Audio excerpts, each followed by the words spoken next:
Yo,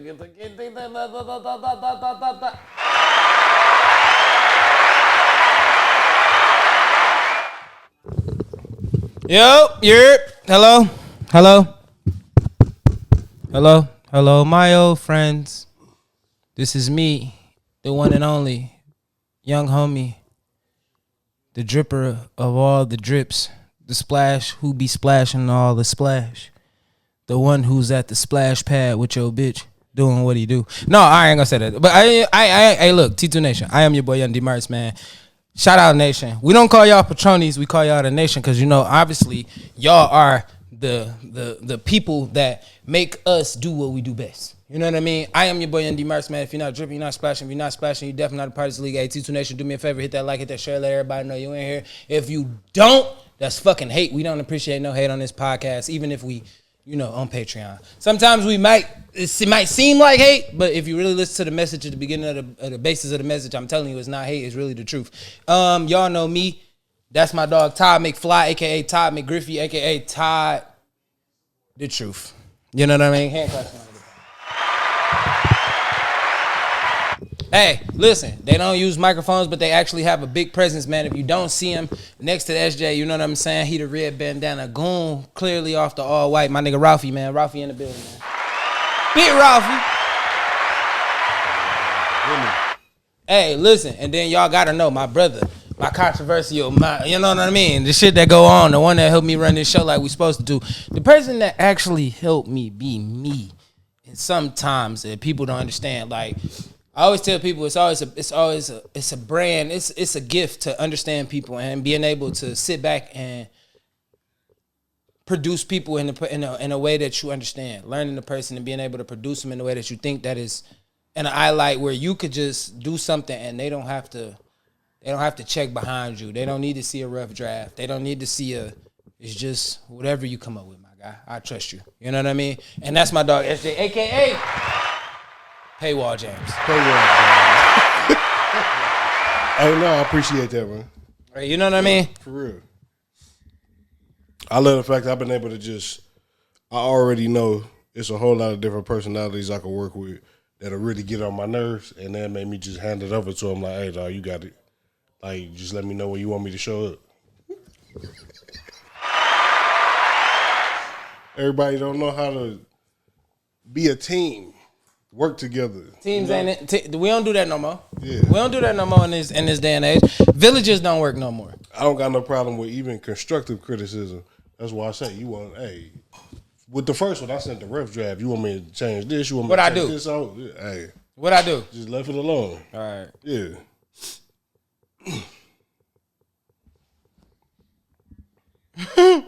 Patreon Nation, I feel like shit. I probably look like it too. We here to. I ain't gonna. We here to work. I just want y'all to know y'all could probably hear it through the mic. Like, what the fuck is wrong with this nigga today? My boy's sick. He showed up to work. He on his Joe Budden shit. If you watched the last episode, Joe walked in and fucking got everybody sick on the pod. But whatever, you feel me? The fuck ever. You know what I mean? But it, it is what it is. You feel me? So did he finish that part? Yes, he finished it. He's talking about he wasn't gonna be here. Well, the time or something. The last pod that he got sick, I don't think he did Patreon. I don't think they did Patreon. I think he actually canceled it because Friday didn't drop a Patreon. Okay. It wasn't even on a different tier. It was just like no Patreon. And then Saturday they dropped today's episode. You know what I'm saying? Today they dropped it. Well, when y'all see this, it'll be Monday. Yeah. But they dropped the episode Saturday, and it was full of interviews, in my opinion. Mel was back. We need to watch her. Not gonna lie.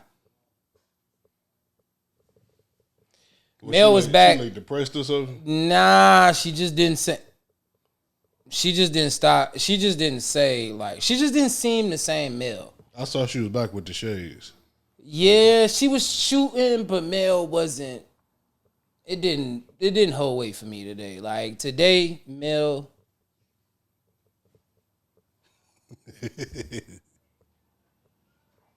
And what I mean by that is now that I've seen like the pod without Mel and with somebody like Mona, Yeah. kind of looking for a Mona.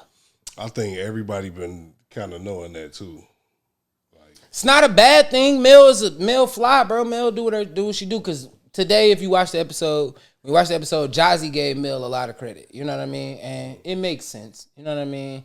For her to be a lesbian young lady and just fantasize over Mel and just say like, my homeboys put me hip to you on the King magazine, and I was trying to play like I didn't like you, but I really did like you. Yeah. It made sense. Like it was like, all right, I understand what you're doing here, but they also did Patreon with KC.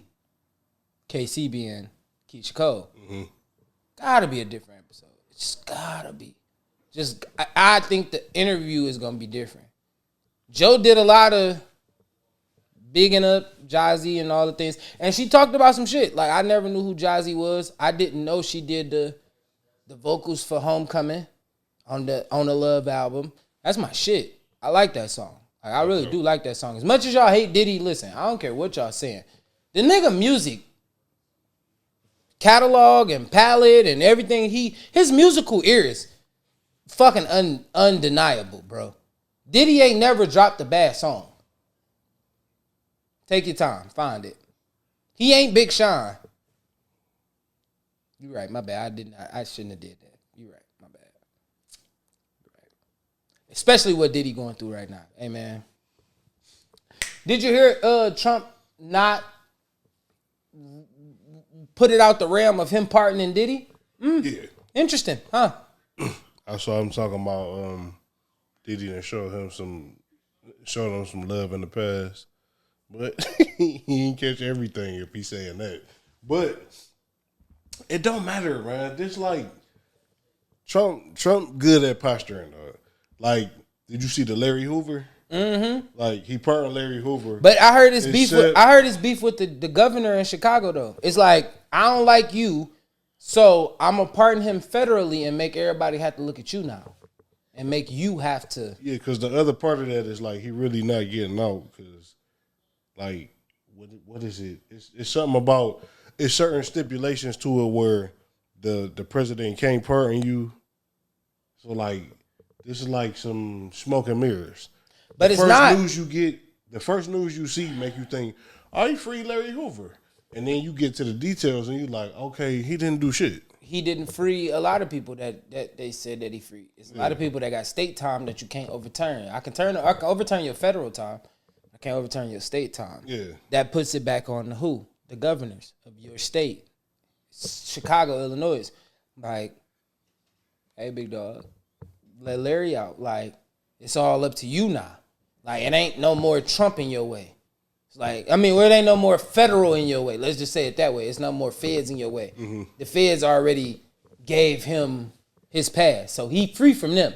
It's y'all now. Now we just at your office every day. Like, hey, can we get him out now? Like, and it just put a burden on the governor now, because now it's like the stress is on you. It's not on the president no more. He pardoned already for that part of it. He already got his federal situation handled. It's you niggas who still got 200 and something years on him. Yeah. Which no man in his life gonna ever live 200 and some years. So when you said that, you told him just basically you should have just said life. Yeah, just get comfortable. Yeah, just get comfortable. But if I'm the governor, I don't give a fuck about that shit. I'm sitting there like, get out of my face. Leave me alone. For real? Why do I care? All right, I asked this question. When do you feel like a person has been rehabilitated? I don't believe. If I've been in jail since 70-something and now it is here is 2025. I don't believe there's real rehabilitation going on behind the walls. Okay, every now and then you find somebody that's like, oh man, I read this many books, I got this degree, you know, I'm conscious. Some people actually come out knowing more about what's going on than the people outside the walls. True. But overall, there's no real transformation happening because you got to live a certain way that it almost makes you an animal. How am I going to be rehabilitated when I got to live my life like a complete animal in this environment that I'm in? No. Yes and no. I'm with you with the yes and the no. So let me say yes. Yes, I agree. Being put in a cage for this many years, I'm being treated like an animal. Yeah. No, because at some point I learned discipline, respect, and how to operate around men. I'm in a cage and I have to learn respect. I have to learn how to carry myself. Whether if I was a young man or I'm an older man. Like, respect goes further once you come home. Like, a lot of people, they went to jail for maybe 2 years. Let's just say 2 years. Not a year. Anything less than a year, you niggas ain't really learned. Yeah. But, like, anything over 2 to 3 years, like, when you got to go sit down and you really got to involve yourself with people that may be, one, stronger than you, scarier than you, bigger than you, tougher than you, more gangster than you, ready to cut you, stab you, ready to do all the kind of, you in this with murder. Like, it teach you something. So I've learned how to operate. Yeah, I'm institutionalized, but in my institutionalized brain, I'm learning how to operate with these people. I know how to hang out with criminals. I know how to be around killers and murderers and drug dealers. Y'all are only learning how to be around civilians. Yeah. So in this world, I may stop a killer or an influence. Like, see, the reason that I feel like Larry Hoover should be lit out is because a lot of people putting shit on his name. When you gangbanging, you like, this on Larry, this on GD. This, if I started this, nigga, and I've been in jail since 70-something, bro, it's 2025, bro, listen, I don't even think the same way no more. I might be gangster disciple, but it might be growth and development more now. I might have been the nigga in the jail changing the growth and the development. Now, it ain't gangster disciple, nigga, it's growth and development. We trying to make you better. Mm-hmm. I hope when you go outside and leave here that you become a better person. I ain't never leaving this bitch, in my mind right now. So I hope you can become a better influence when it comes to GD. But you know what I mean? Like, that's how I look at it as, in a sense. So when you letting Larry Hoover out, you asking people to stop this slide shit and stop the drill music and why GD fighting with BD and all this other. Like, you got to let the leaders out. You got to let them niggas go control their game, they faction. You have to let the faction control the faction because the Crips is only, I feel like the Crips is only bad because you killed Tukey, who started it. Like, you can't put this nigga on death row and then expect him to be able to control the Crips. But after all that time, you already know you got a new generation that don't have respect for nothing. It's a different, they playing a different game. And it ain't really no code to it. So just because this old head got up out and now he want to tell me, this how you supposed to do it. This originally was my plan. This is the vision I had for this, and I'm trying to get y'all to get on board. Man, fuck you. Who was you, nigga? I've been out here doing my thing my whole life without knowing nothing about you, without caring nothing about you. Why you think you just get to come in and tell me what the fuck to do? Right. You know that's a young man mentality. Nah, for real. I can't visualize a situation where they come out and just get that respect. And that's why it's like, it's institutionalized mentalities happening. It's the pipeline. There's a lot of that shit happening before you even get behind the bars. So that's why I don't believe a lot of times people just be broke. They break you. Right. So you come out like, nah, what's up with y'all? I mean, he been out. Like, we ain't heard him say 12 words since he been home. He broke. He not a new man. He not a changed man. He a broken man. I wouldn't say broken. I would say he don't have the. When you say broke, I'm looking financially. He broke. No, I mean like mentality. Yeah, but he not broke. That nigga's broken, dog. Why would you say that? Because most people come out, it ain't no fight in them no more. That's not true. They've been destroyed. I wouldn't say that that's it's true. PTSD. This is like another version of the soldiers that went to war. True. Now listen. True. But I'm going to say this, right? Because I had this conversation with my uncle before he passed, right? Mm-hmm. My uncle came home. He was like, when I came home, y'all niggas had phones. Niggas was texting, tweeting. You feel me? Like, niggas was doing all kind of shit. You feel me? And it scared me, like, to leave my room, being in jail. When I went to jail, niggas ain't have phones. When I came home, niggas was on cell phones, woo-doo. It's like it kind of trapped me in the situation. And I understood what he was saying. He was like, y'all niggas doing too much. It was like, it's too much too fast. But you got to think, like, they in jail with flip phones. they still playing Snake on these phones. Yeah. Like, they don't really understand the big boy touchscreen. Like, they don't understand having an iPhone. They don't get this concept right now. It take them a couple minutes to get used to. Here's the iPhone. Yeah.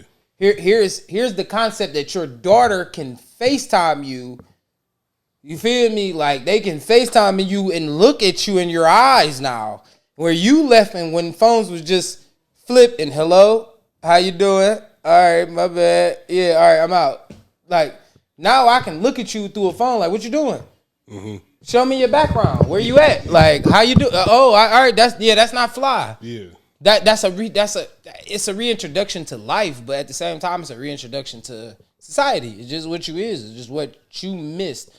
Your life stopped and the world didn't. Yeah. You know what I'm saying? You got stuck in this part of life. You got Androids. You just getting hip to Google Dual. Now, you know what I mean? Nigga, we is like on FaceTime somewhere with, nigga, iPhones can even Google. I mean, FaceTime Google, Androids now. Yeah. Like, put them in a group. It's going to be a green bubble, but it'll be all right.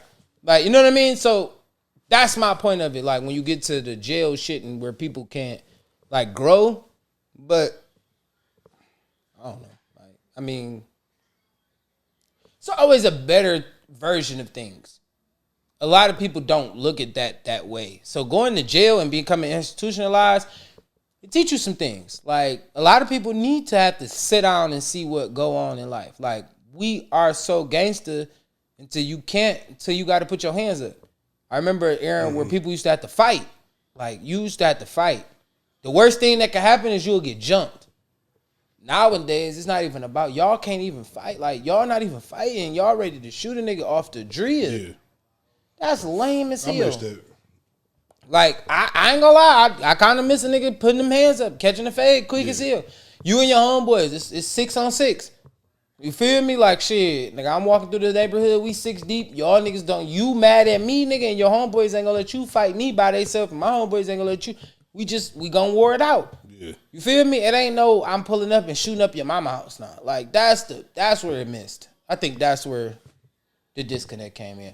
But I'm rambling. So, SJ, what you got?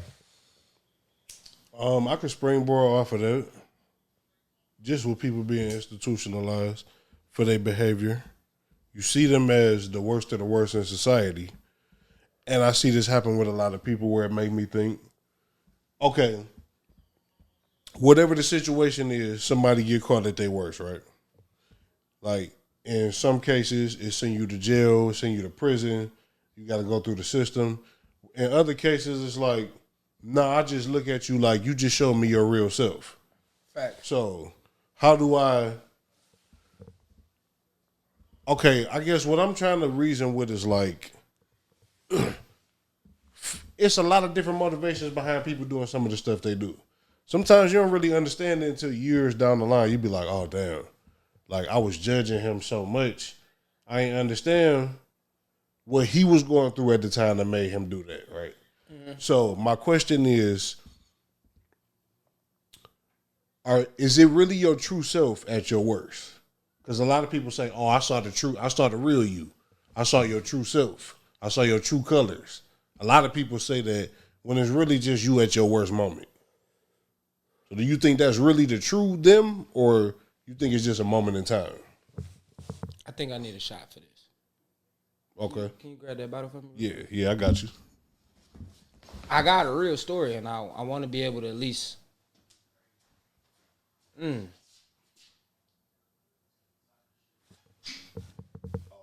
No, go ahead. Look, I'm gonna keep it a stack with you, gang. That's good. All right, I'm gonna let SJ come back, y'all, so y'all can get the full experience because. Oh, right there, you good. I'm gonna say this, right? To paraphrase where I'm going with this, I feel like in reality, I lost myself in a situation where you're asking me at my worst, right? Mm-hmm. So I have this question. I always ask people, like, going through, my oldest son, mama dying, right? And I can look at the camera and say this, right? And so when she died, I turned into a human that nobody knew. Right? Because it's losing something.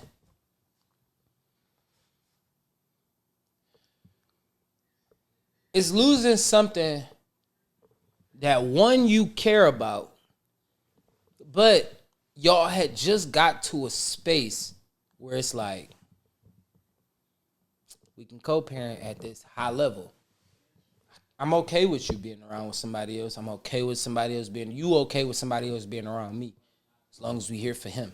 You know what I mean? So when I say like I dealt with something crazy at my worst, like me being with somebody else really fucked that up when she died, because I was with somebody else and then she died.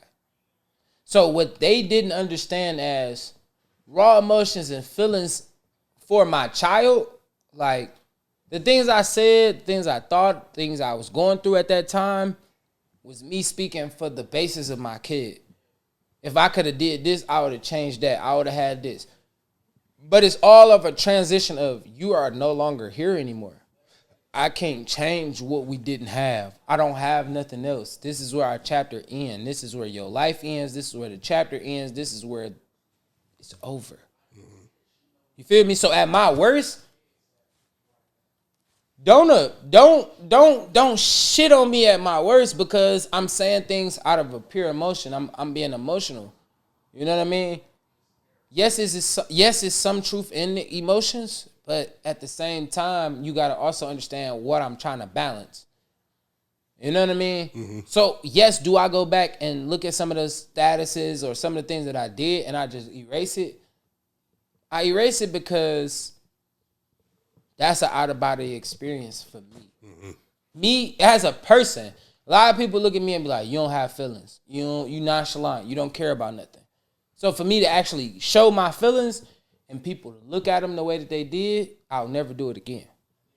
So I clean up everything that I think that a person will look at me as an emotional person, because that was judged in me. As a man, I'm looking at it like, damn, I can't even have a feeling, because my feelings could change not only your perspective, everybody's perspective of me when I'm really going through something and y'all ain't. That's how I look at it. You know what I mean? So at my worst, yes. Like, I mean, I've been judged at my worst, and I still don't fuck with the people that judge me at my worst, because if you judge me at my worst, then you never see me at my best. And you saw me at my best. So you know the person I am. Yeah. You took what I did and you ran with that. So that was your exit anyway. So that was God telling me that you needed to exit out of my life. If that's what I had to, if that's what it took for you to leave and not understand, and you couldn't be an adult to say, hey, I get what you're saying. I know you probably saying it the wrong way. I probably know you probably verbiaging it the wrong way. You probably voicing it the wrong way. I get it. They didn't get that. So at my worst, yeah, trash. But hey, I don't listen. Anybody that left in that storm, I respect that. I think I can't change what you did when you left. You left. mostly in them storms, it's a way for God to step in and show you what you really got around you. That's Yes. why I've been kind of curious about both ends of it, because at your worst, you see something from people, and then at your best, you see something from people too, where people go, "Oh man, when you getting your good news, you got to keep it to yourself. You can't celebrate. You gotta, just stay low and all this other stuff." And I'm like, well, I think y'all just around the wrong people. If I can't be excited about what's going on in my life around you, because you gonna take it the wrong way, you gonna get jealous, you gonna try to shame me. Like, that's just the other end of the spectrum. It's like, no, I got the wrong people around me. I can understand. I can't express nothing on the positive side or the negative side. It's like, well, damn, like, I agree. zip it up, nigga. You just a robot out here, Negro Android. That happened to me, right?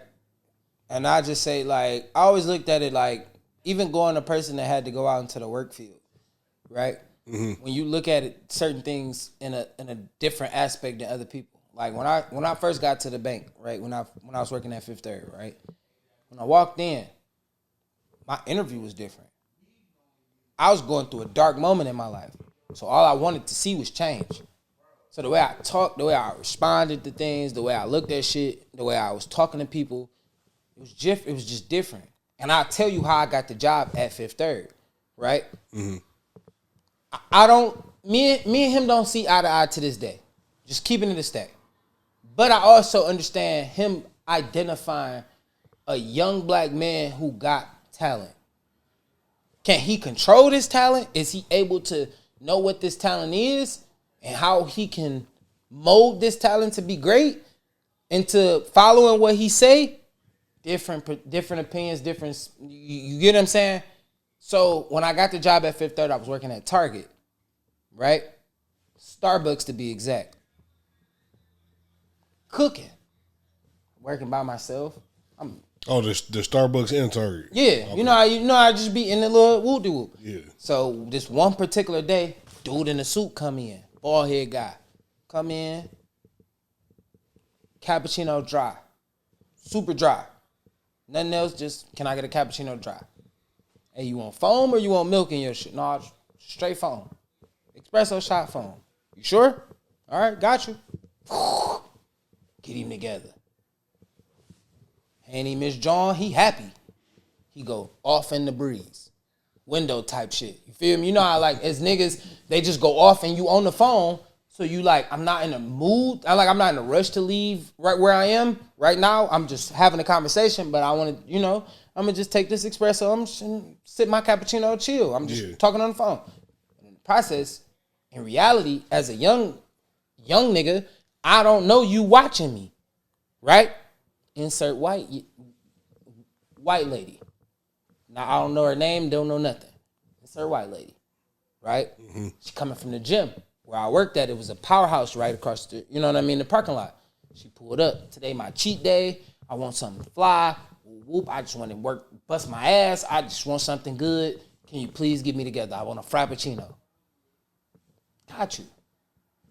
You talking my language. I got you. We conversating. So how was your gym day? Whoop whoop. How many reps did you get? I'm just being a normal person though. I don't want to make you feel like it was just me and her.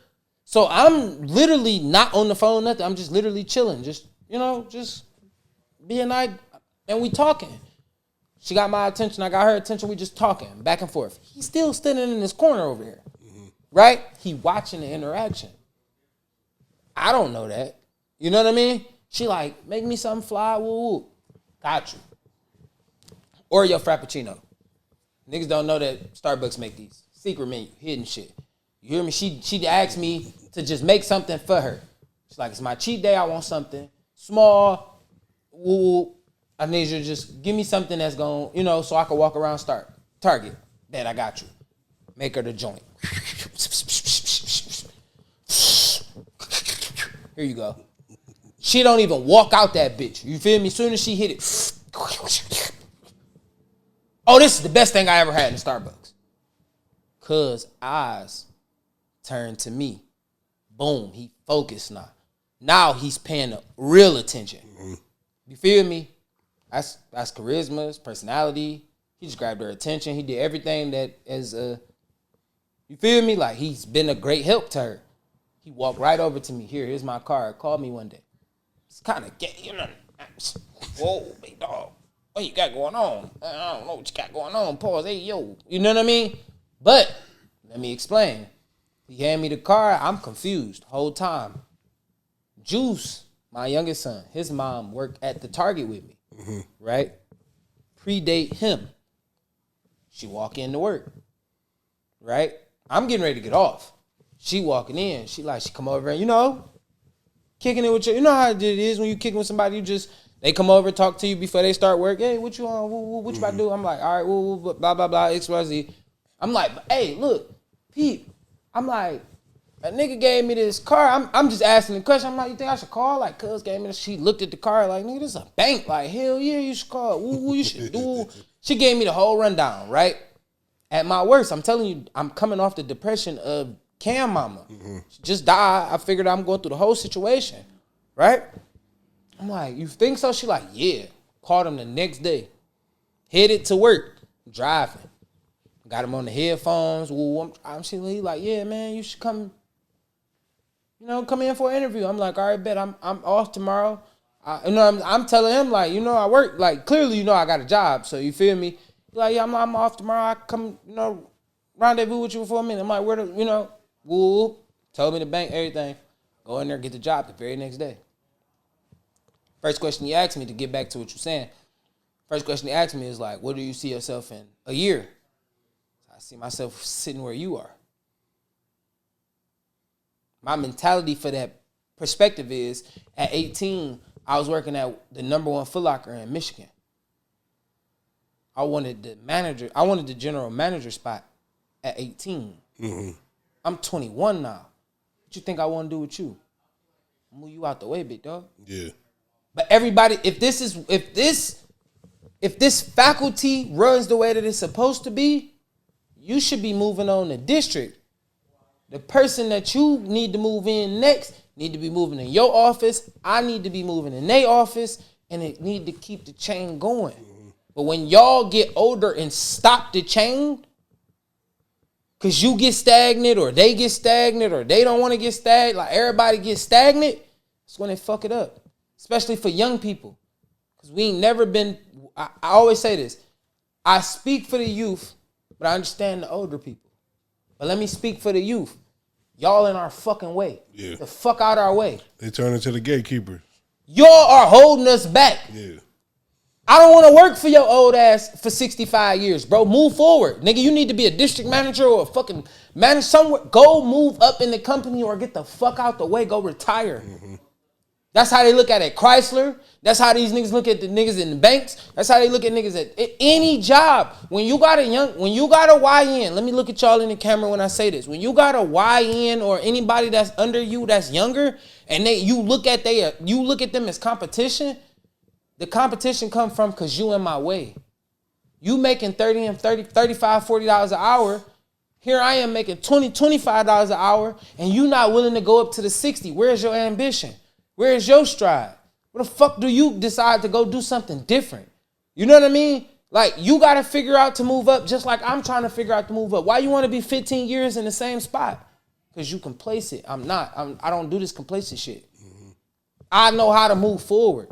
I want to move to the next step. What's the next step? I still got that in me, regardless. Pause. Like, I'm just being honest. Wherever I go, I want to move to the next step, and people get intimidated by that shit and get afraid by that shit. Yeah, that's true. Because you don't want to move next. You scared to take the step. I'm not. I'm scared. I'm ready to go to the next step. I did this little lame ass shit that you doing right now. I'm already conquering this shit that you did. This shit in a week, 2 weeks. These young niggas, just the young people in general, we accomplishing shit way different. We don't need to go to college for the same shit you went to college for. I learned this shit in high school, bro. Yeah. You went to college for this shit. You paid to go do this shit. I done this shit in high school, bro. 2 + 2. I learned this shit already. So then at this point, I can already tell the answer to this question, but you don't feel like you peaked in your life already? No. I won't feel like I peaked until I hit my 50s. There's nothing that I can't learn or nothing that I can't accomplish more to take it to the next level. Like, I look at this podcast space. People look at me and say, you watch Joe, right? Mm-hmm. Joe is where? He in his 40s, late 40s at that point, right? Close to his 50s. He close to his peak. I'm in my 30s. I'm working. You heard? Mm-hmm. Until I'm in this ground, I'm working. When I hit my 50s, I believe that then I'll start believing the narratives. I'm poor, I'm broke, I don't understand, I'm homeless. Like, I still got to strive, but in my 50s, I ain't gonna be able to move around like I need to. Yeah. You know what I mean? But I'm trying to build something for my kids to do something different. Patreon ain't for me, bro. Like, what do you mean? When I get to a certain point, I want Juice and Cam sitting right here talking to each other as brothers. Like, I don't want to do this shit no more. But them niggas might not be able to do that until I'm in my 50s. 21, this nigga's 7, he's 12. You feel me? Them niggas might not want to do that till 25, 26. Now, you 25, he might be 18, 19. He like, bro, let's do an episode together, just to kick it. That'll be different. You know what I mean? I'm going to be in my 50s somewhere. I'm trying to go figure out something else. I'm trying to put a network together. Me and SJ just made fucking episode over here. We doing something totally different. Even though y'all got the setup. Take the setup and run with it. We doing something different. We still building though. When I hit my peak, I'm done, but I hope I maximize that. You feel me? Yeah. Because my kids gotta take what I maximized, and now you gotta run with it. You ain't gonna be 50 when I hit 50. Now your 50 gotta be your 30 or whatever that 20 years in between the dip. Y'all gotta go to the next level. You go up to the next level, that mean dad ain't gotta do nothing. For my 60s and my 70s, I'm like these. It's the boys I've been thinking about lately, because when I'm about to turn 16, and then when I'm about to turn 5. So it's a nice little gap in between them. They got their times where, like, they done been at the house together. You can see, like, my youngest one, he at that stage right now where he all in. Like, he see what I'm doing. He want to pick up the camera. Dad, like, how you use that? Like, they show me, can I take some pictures? Can I record?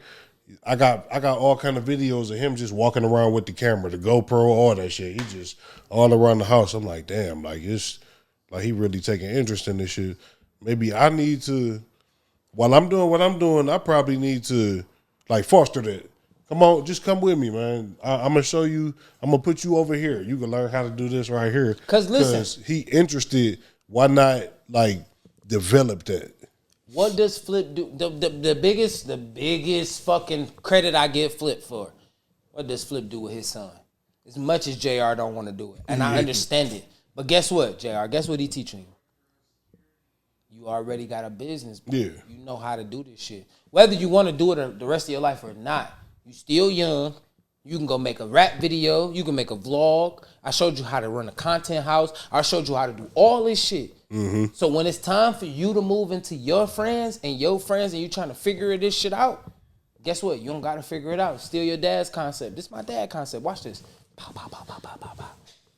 Excitement. Mm-hmm. That's the difference. So when little homie walking around with the camera, he like, yeah. Because if I fan that flame a little bit, when he get older, he gonna be like, Dad, you ain't seeing the same side of us. So now I'm having a debate with my son about what content is. Yeah. Hold on, what you mean? But now, that's good. Because you speaking on some shit. I might have a successful podcast going on. You are my sub channel. Mm-hmm.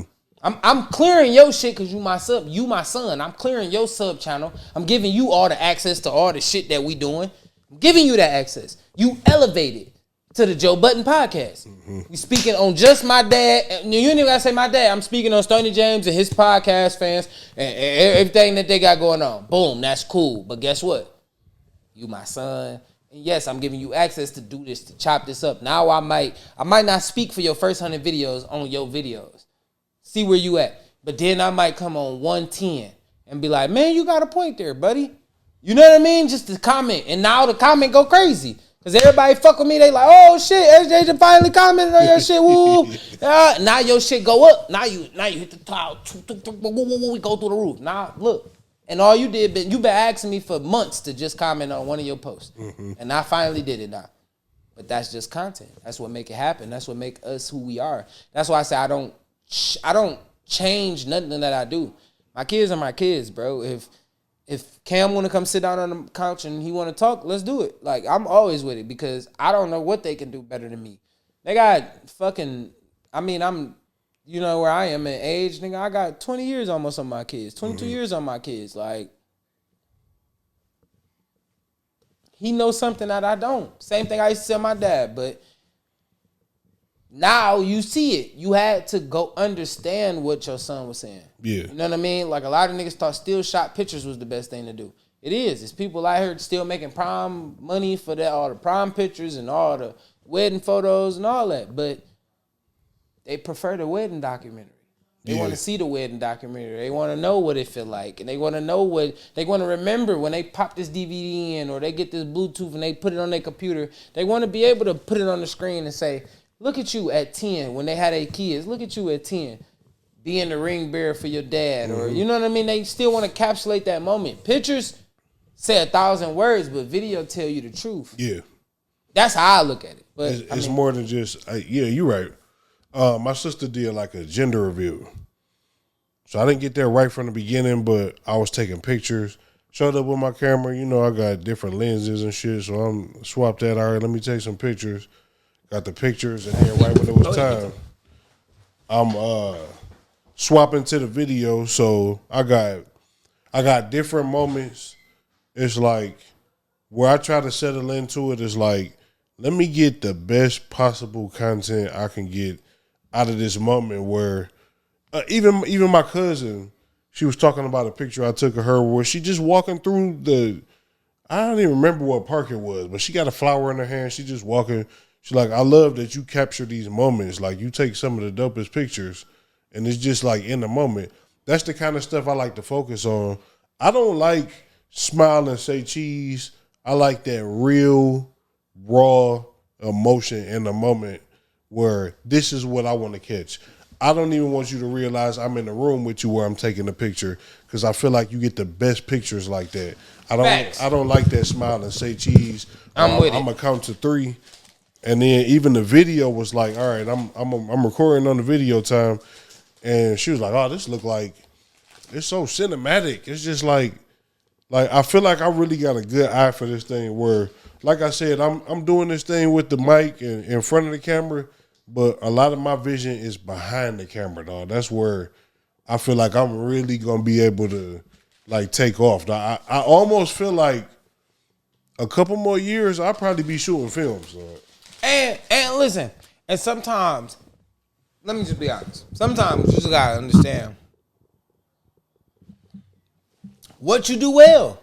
Yeah. I am a front of the camera type of guy. I'm sorry. I understand how to operate behind the camera.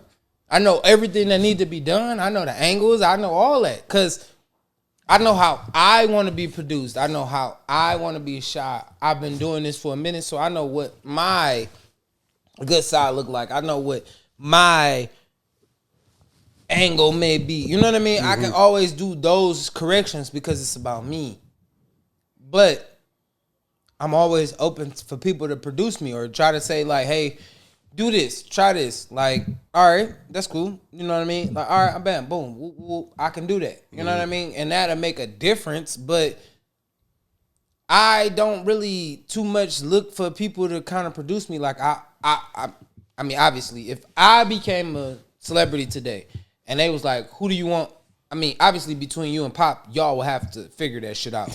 Like, I'm canning niggas' jobs immediately. Yeah. You give me $1 million, you give me some money and be like, I'm canning niggas' jobs immediately. Hey, big dog, it's over with. Don't even worry about it.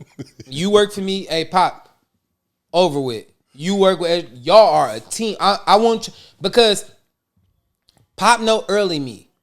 Pop knows shit from the early version of me. Like when it comes to film and recording and just Pop know like the core version of what I think. You know what I mean? Mm-hmm. As a person that's been producing me lately and just been doing episodes with me, like that would be you. So you would know like the later me.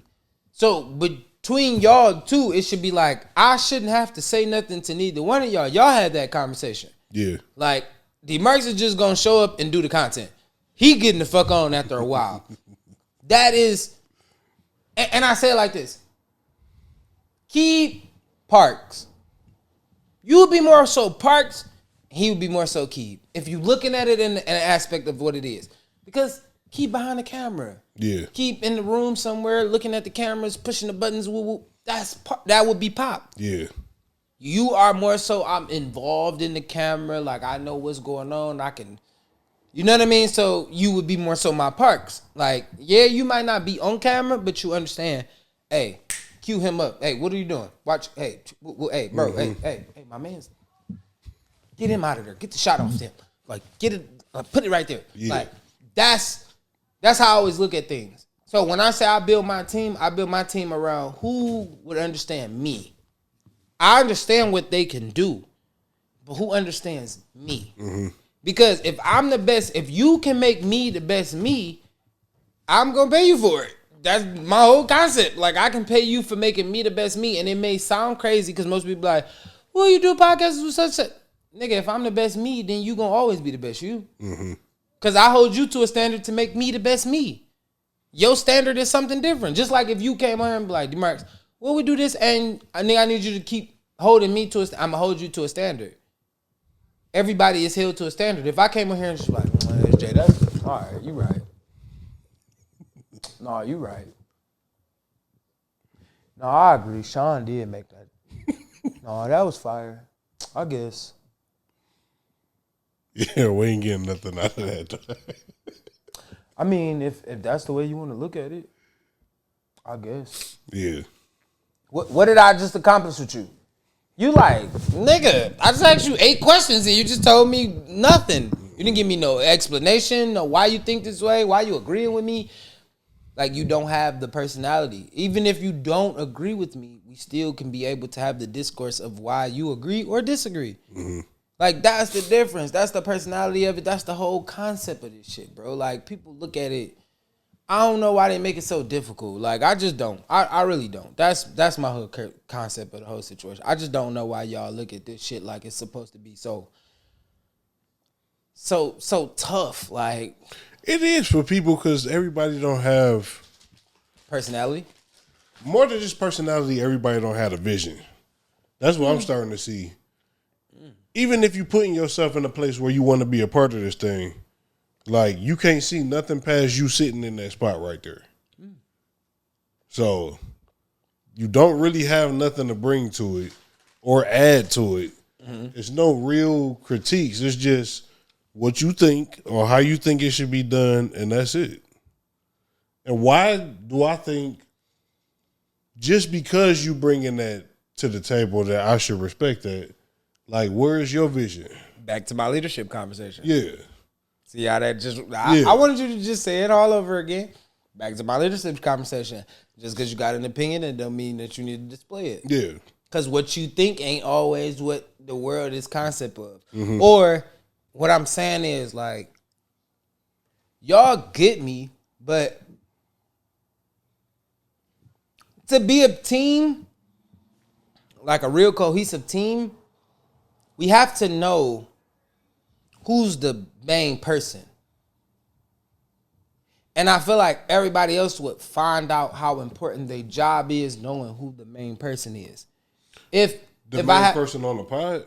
Just in general. Like, knowing who the main person, who are we focusing on to be able to sell this show? Okay. Right? Yeah. So, for Tied to the Game, if you was our producer, you would know I only care about DeMarcus. Mm-hmm. The main people that was usually on the pod where I would care about everybody, they left. Yeah. So now this show is based on him. So I have to produce this show to make him look good at all times, no matter what goes on. But even if he try to throw himself under the bus, they have to big him up. Like, this is the way that they have to be because it's just what it is. Mm-hmm. You know what I'm saying? So I have to figure out a way to produce him at all levels. Whether we got to make somebody else feel like smaller than Mark Lamont Hill shooting at somebody. Like, whether we got to do whatever we got to do to make that person scale back, he's still the main focus. You see what I'm saying? Mm-hmm. So I always say, like, that's why when other people invite me on their podcast, I always say, like, are you the host that I am? Because if I get to your pod and I'm... All right, so what about, like, if I have to come up with the topics and I didn't know what your topic frame was, it's like, am I running your show or are you running your show? Yeah. I got my cameraman, he gonna show something. What are you gonna produce to this? Like, I did your show, but then when your fan base see the show, they're gonna be like, well, he was asking you questions. You wasn't asking him questions, so who was the host? That's why I don't go to therapy. My bad. That was just the reason why I just used that. But what's the next one? That's why you don't go to therapy. Therapist gonna only look at me and ask me a bunch of questions, and I'm gonna ask the questions right back because I got questions for what you may ask me. So you saying you go to therapy to be difficult? No, I go to therapy to have the conversation. You want to have the conversation? I'll enlighten you on the conversation, but don't ask me why 1,000 times because now I'm asking you back why. Why do you want to know this if you're not gonna give me an answer to what I just told you? What is the concept of us having this conversation if it's just a one-way street? Because it really is a one-way street. But I don't want to talk to you. I can talk to a lot of people if it's gonna be a one-way street. The whole point of it is you in there for your self-discovery. So True. I'm here, kind of. I'm here, but I'm not here. But you said really, I'm not paying you to be here. I'm supposed to be directing some of this stuff right back to you so you could think about, oh, damn, like I heard what I just said. Mm-hmm. Like I haven't had a conversation with nobody else that made me realize, okay, this is where my problem is right here. Because most people, talking to most people, even if it's about your problems, a lot of times they find a way to make it about them. True. Or they're not sharp enough to really catch what the real problem is. So you kind of just rambling. You can talk to the wall. It won't be no different. Right. So why I'm going to pay you to talk to you if I'm talking to a wall? No, that's what I'm saying. That's where the expertise come in. Them being able to pinpoint, okay, so you said this right here. I want you to focus on that. Unpack that. Why are you saying this? That's where the why. And I'm going to ask you, as the stupid person that just asked me the dumbest fucking question in the fucking world, why do you think I impacted that? Because I don't understand. I don't know. I came to you with you asking me a fucking question. You told me to start from the beginning. So I started asking you questions. I started talking from the beginning. Now you're asking me why. Hey, stupid nigga, I don't know. I'm here paying you the fucking big bucks to tell me why. The day you ask me fucking why, I'm only going to respond with fucking why. I don't know. I don't fucking know. Because if I knew, I wouldn't be here with you having this fucking conversation. This is why I believe therapy don't work for me. Because we're going to just have a podcast episode. Hey, put 2 mics in front of us and let's have this conversation back and forth. Because I'm always going to have something to say about what you're telling me. I'm just sorry. It's just what it is. Because who died and made you the truth? You can't philosophize. Am I saying it right? Yeah. Philosophize. Yeah. Is that right? Your philosophy, let me say it that way. Your philosophy of what you think about what I'm saying, it's not always right because I've had that with people. You get what I'm saying? But listen to this part. Okay, go ahead. That's why I said I think the best therapists make you responsible. So I think that's the wrong thing to do. I think if I'm sitting here giving you all the answers, I'm not doing my job. Because the point of this therapy is for you, like I said, it's the self-discovery.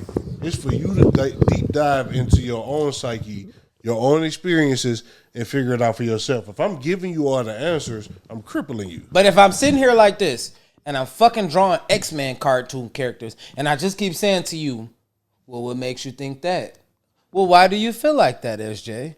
Well, what made you go down that memory lane? Mm-hmm. You're not fucking helping. You're talking to a nigga whose brain is working a mile a minute. So if you talking to me, I'm just talking about me in general. Yeah. My brain is working. I'm used to this. I'm used to this back and forth conversation. So if you're not a therapist for me that's gonna be able to sit here and have a pod with me, you're not even gonna intrigue my brain to listen to what you're saying. Okay. We're gonna sit here just asking each other questions back and forth. And eventually I'm going to say, well, that's been an hour and I'm out. You get what I'm saying? Because what you did just did not help me. You know what I mean? And I understand what you're trying to do. I understand the whole concept of trying to make me think about what I should be looking at. No, but what I'm asking you is I came for help. You get what I'm saying? I gave you a conversation. Now, how is me giving you this conversation you're going to respond this and help me become a better person. Mm-hmm. If you're not willing to tailor that conversation to help me and just even showing me ways, concepts, opinions, a lot of things to help me understand what your answer is, it's gonna turn into you just guessing. So I paid you $1,000 to guess. I paid you $1,000 to just tell me what I already asked myself. I'm paying you $1,000 something I could have just talked to the wall and the wall would have told me back like, hey. I paid you $1,000 to something I could have got in the shower and took a shower and just used my brain and I could have talked to myself about.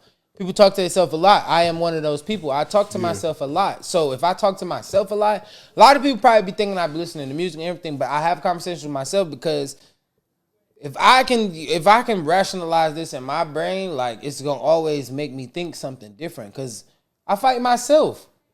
I literally, truly, I don't care what nobody say. It might sound crazy. I truly fight with myself about certain things. Like, why you do that? And then they be like, why you do that? Why you say that? Why you didn't say that? It's a fight within myself. So it's like, you can't, whatever you got going on, you ain't changing shit for me, gang. Like, that's why it's easy for me to remove my feelings from a lot of things. Because I already had the argument or the battle with myself. I already foresaw it. My feelings went away when I first saw this happening. Before it ever even got here. I saw this already. I fought this stuff. Is it a detriment to myself? Yes, because it could be wrong. But I already prepared myself for what I think that this may turn into. You get what I'm saying? All right. So I'm going to say, even from that conversation right there, and what I've been, it's like it just won't go away. Ego, that's been the theme of this whole week for me. From watching All American with the father that got the kind of like. High five over here. High fucking five from over here. Well, All American. Bro, just watched the end of season 7. The father, he got the kind of like superstar player, but he got like a village around him now. He can't put his ego to the side and just see. Have you watched it all the way to the end, season 7? Everything that's put up right now. So you watch all 13 episodes? Netflix, so 13. All 13 episodes. Yeah. Okay.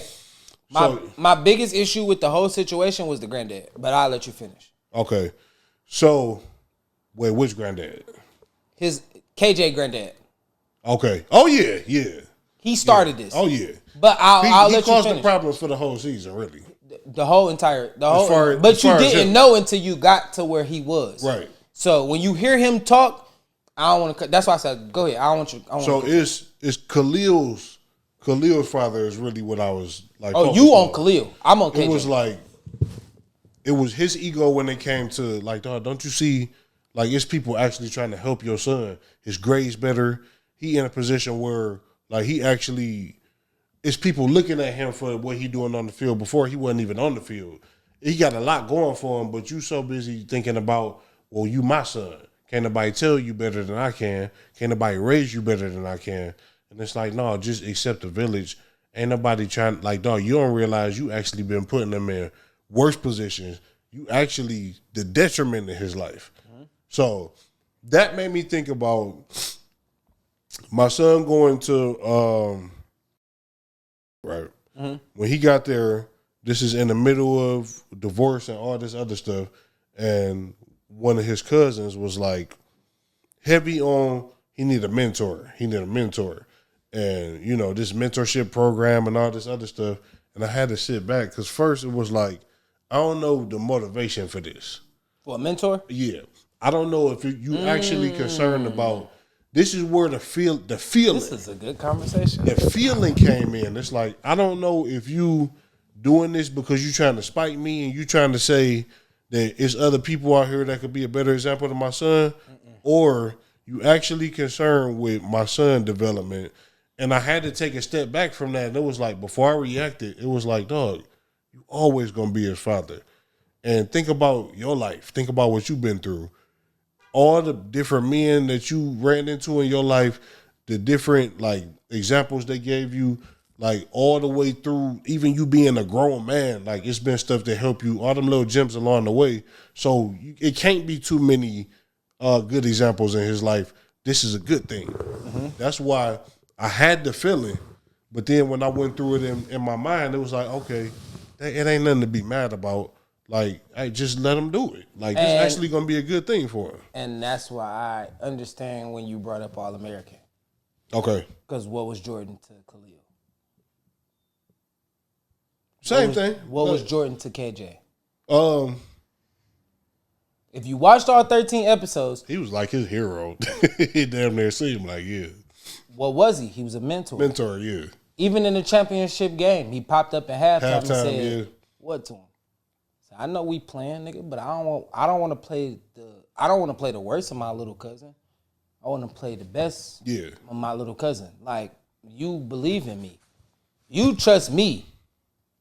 I'm a mentor more than your dad is. Your dad got to swallow his pride, pause, and come talk to me to motivate you. Yeah. So it's hurting him to say, damn, I gotta go to another nigga and just fuck, I gotta go talk to this nigga just to make sure my son can understand what I'm trying to say. Yeah. He identify with what I'm saying. And when you get to the mentor conversation, this is why I was on the KJ side of things. Like, I understood Khalil. Like, I understand that whole situation. Like, Pops not being able to, balance the, you know what I mean? Like, balance the, that my son, a superstar athlete, he could be great, but he been my slide partner for a minute. I'm really trying to groom him to be a part of what we doing. And I get it because that's your mentality. This is where we always tell people that you got to break away from. Sometimes you got to break away from what you is. So mentors are always good because they give you a different look at life than what your parents are showing you. Yeah. Mom and dad. If I have a mentor, all right. So if I had a mentor in this podcast space, just in visual and audio broadcasting in general, if I'd have started that in high school where a person could have showed me this from the beginning, this probably would have been 10 years ago. I would probably be Joe Budden right now. You get what I'm saying? Because I would have understood what was going on. But the fact that I had to figure it out from the ground up, it's like, damn, if I lived in New York, could I have discovered a Joe Budden as a young podcaster or a young radio host trying to get to the level where I needed to be? And he say, hey, man, I got what you, I understand what you're doing. Could I be Savon? Could I be Tanner? Could I be them type of people now where I got my own podcast and you helping me become this, you know what I mean? And this 10-year gap where I helped you get to a certain level, now you helping me. Since you here, you gonna bring me up to the level that you is, or at least bring me up close to the level that you are, and I have to take it to the next step. Yeah, that's something that you could have helped me with. Because in Detroit, we always go off of impact. I always talk about impact. I don't talk about nothing in Detroit unless it's an impactful thing. Like, the Lions making it the last 2 years for the playoffs and looking like they's going to make it to the Super Bowl, that's impact. All those players are going to get credit for just looking like y'all did something in impact. But the day y'all fall beneath y'all impact, people going to forget about you. Yeah. That's my dynamic. Look at the Sixers, Joel Embiid, everybody, like, look around the world. Your impact is your impact. But the day you fall short of your fucking impact, people forget about you. It ain't about that. It's not about, like, see everybody, oh, you're bad, man. No, nigga, stupid. Hey, stupid guy. Let me explain. Your impact is your fucking impact. And no matter where you come from, your impact is going to always be your fucking impact. But let me explain something to you. The day you drop anything that falls beneath your impact on a numerous scale, you might drop one under your impact, niggas might give you a pass. You drop two under that, niggas looking at you different.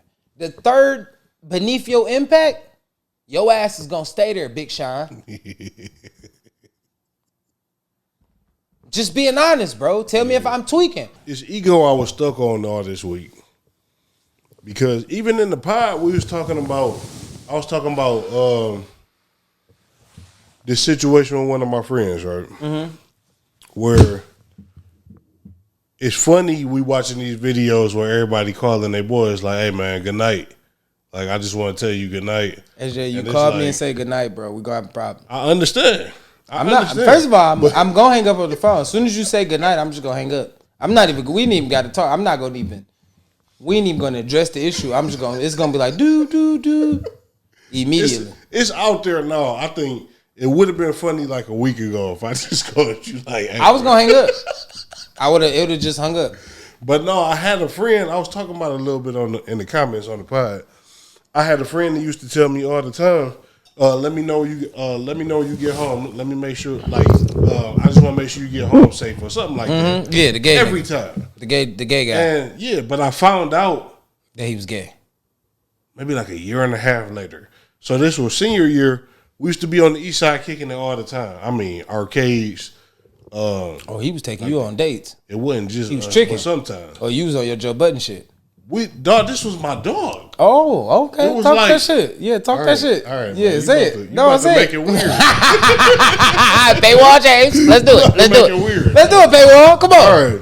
Yeah, that was your dog. What happened? This is a paywall conversation. All right, but look, they gotta understand it.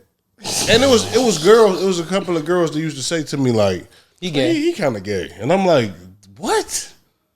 Like this thing? All this nigga talk about the hoes, like trying to go to the club, all of that. It was like he didn't ever do nothing to me. He didn't do nothing to me to make me say like, hey, bro, what's up with you? We was always just if it wasn't just us, it was like a group of us, but." I know this nigga mama. I done sat and ate at the table, all of that. It ain't just like some random nigga to me. So then the first year of college, then people started whispering. He had another college and stuff just started coming out. And it was like, you know what happened for me is I got offended. Like, we spent all this time together and you mean to tell me you couldn't let me know? Like, that he was gay? And then he didn't know if you was gonna receive it well. But this it's like this my ego. Part of it is it ain't none of my fucking business what this nigga do when the door is closed. Yeah, it is. But the other part is like no, it's not. Let me not say that because I did say yes, it is. No, it's not when his door closed. Yeah. But as my homeboy, like as a person that's around me, I should be informed because not saying you gay, but if you were that way, you feel me? It would be good to know because at the end of the day, at least, that he ain't never tried that with me. Yeah. You feel what I'm saying? Like he cool. Like I ain't tripping over it. Like we do a pod together, whatever. We'll be kicking shit. Yeah, I'm gonna start looking at you a little different if you start talking about women. I'm gonna be like, all right, you right. But I'm gonna say it in a different. Like we would have different conversations. We would be able to have those. You know what I mean? And some things may happen if you didn't come out and say that you was this way. Yeah. I would probably not try to glorify that. But if people know that you this way, I mean, I can't hide it. It ain't nothing I can do. Like, there's nothing I can fight about it. If this you, I wasn't gonna out them. I wasn't gonna go around just telling, this nigga gay. But everybody don't know that. But that's why I got offended because it was like this nigga that spent so much time around me, like. But you gonna go around people that just put your business out there because they doing it right now. And you couldn't tell me. And I spent, nigga, almost every weekend senior year. I was on the east side of Detroit somewhere. But, okay. Today it's more acceptable. Right. Than it was This then. was before it was acceptable. Yeah. So, let's just say he come to you, pause, and be like,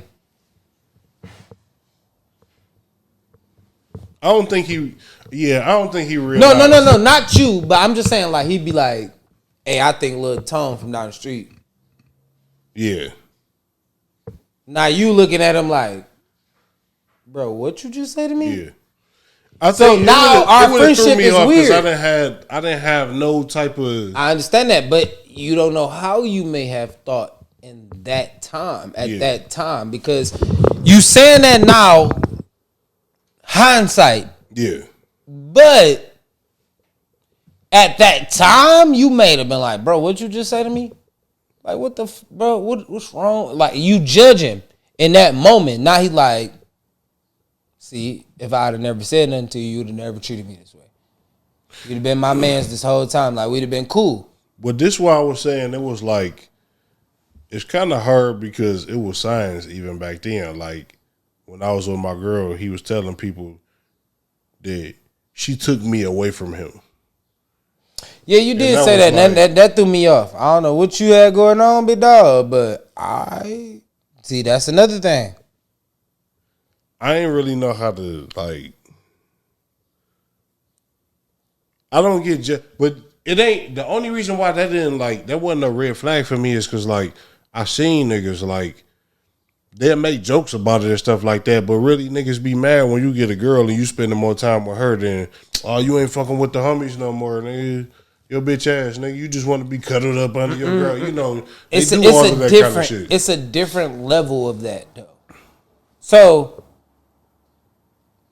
if you with your girl, right? Like, for me, If you with your girl and it'd be like, I'd be like, come on, Jay. Like, damn, bro, we was doing Patreon every Saturday. Like, damn, she got you cuffed up where you just not gonna do Patreon no more. Yeah. And you be like, no, I'm tweaking, bro. Like, all right, that's different. But we only linking for like an hour or two, you know, just do some content real fast and we moving forward. But if I'm asking for like 3 and 4 days, like, nigga, you gonna be like, bro, first of all, nigga, I don't even want to talk to you that many days out the week. We cool, but bro, like, why the fuck we gotta be around each other that much? Yeah. You be like, nah, it's cool for us to like chop it up on the phone if we talking or something, you know what I'm saying? Something come across your mind. You be like, all right, for Saturday, nigga, this is what I'm thinking. We got Monday through Friday to talk. You know what I'm saying? Sunday through Friday to talk. Saturday, we here. We cooking. We trying to work. We doing what we got to do. Mm-hmm. You know what I'm saying? So, yeah, it's cool, but that don't mean that we're going to be on the phone for 5, 10, 12 hours, nigga. We both work early in the day, so, nigga, we might talk, feel me, early in the morning, and they'd be like, all right, I'll talk to you later, my nigga, you feel me? Yeah. See your ass Saturday. Now, the next day, something else might come across, and you be like, all right, damn, hey, bring this, do this, we need to do this, what you think about this? Do you think we should bring this person? We got content, we building content together. Mm-hmm. So that may be a different outlook. So yeah, we have to communicate. You know what I'm saying? I understood when Jules, you know, Ian wife and Sade understood like Joe and Ian gonna always be on the phone. Even when we laying in the bed cuddling, like they might be talking on the phone. You know what I'm saying? Cause they building something. You feel me? But it's like you ain't gotta just talk to anybody. You know what I'm saying? You ain't gotta be on the phone with Ish while we in the bed. Like, nigga, Ish ain't really, Ian makes sense. Ish don't make sense. Ice don't make sense. Only person I would understand, like, I should be more family with Ian and Jules than I am with anybody else. Cause as your girl, she should, because that's who you talk to the most. Yeah. If me and you spent 1,000 times on the phone, me and your girl our girls should know each other. Because nigga, it's like, yo, how you doing? You feel me? And you like, shit, you on the phone, my girl, yeah, what up? You good? Like, it's just the conversation. It's like, shit, I'm talking to this nigga enough that I know who you are. Like, what up, sis? You good? Like, shit, you smooth? All right. I mean, I'm just quick second. Just need to borrow a couple seconds this time. You got me back in 20 minutes. Like, and then boom, we have our conversation and it's over with. Like, that's how I look at it. Yeah. A lot of people don't look at shit that way. You know what I'm saying? But how do we build a business if I only talk to you on Saturdays? You had thoughts all week. Now we in here trying to rush our thoughts together. Mm-hmm. That's bad business. That's bad concepts. That's bad everything. Now we in here talking about 12 different topics and we just trying to run through everything in a matter of 2 hours just to, now you sitting at home trying to edit like, damn, we was talking about that. Fuck, I gotta click this. Damn, we was talking about that. Damn, I gotta click this. Damn, we was talking about that. You know what I'm saying? It's just spread it out instead of us having a game plan. So when we get here, we know what we talking about and what's more important to the whole situation. Yeah. That's how I look at it. But, you know. What's the next one? Yeah, I was kind of all over the place this week. You said, do you think you reached? I said I didn't reach my peak already. What's the method? Oh, all right, I got one. What's your method on learning your friends? What's your method on learning people you call your friends? And is that different from the approach that you have with someone that you want to be in a relationship with? I say my method is just like observation. So that ain't really different whether I'm in a relationship with you, whether you a friend or a coworker. Like I do, it's a natural thing I do with people. I'm always just, okay, I know right around this time, he gonna go and get some coffee. Like, I don't even think about it like that. It's like I just pick up on shit.